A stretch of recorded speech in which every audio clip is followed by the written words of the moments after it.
Hi, this is Yolanda Vanveen, and in this segment we're going to talk about crown fetch poisoning.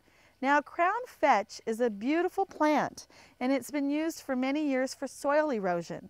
And so it's become an invasive weed in many areas because it's just taken over, because it's a vine related to legumes, related to any type of bean, and it really takes over areas.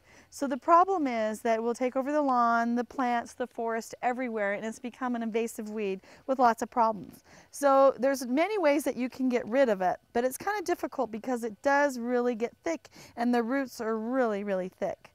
So the easiest way that I have found to poison your crown fetch is to cover it up. Either put newspapers over it or a bunch of compost over it, or many people are using the corn gluten meal, and that actually will make it die back too because it just suffocates it.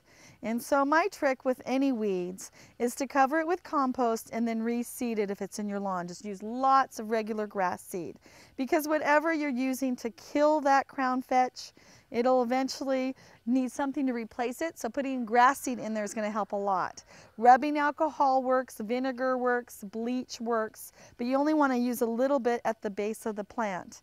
Now there's many, many chemicals that are used to kill crown fetch whenever they're really taking over, but there's been all these problems now with all of the herbicides because many of them have toxins that are really bad for pregnant women.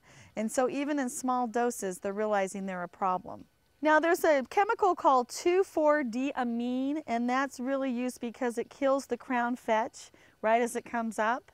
It may be banned in the United States because it's just so toxic. So I have come to the conclusion that you can use boiling water, vinegar, or bleach, or cover it up with compost or corn gluten meal, and those are much better choices than any weed killer out there.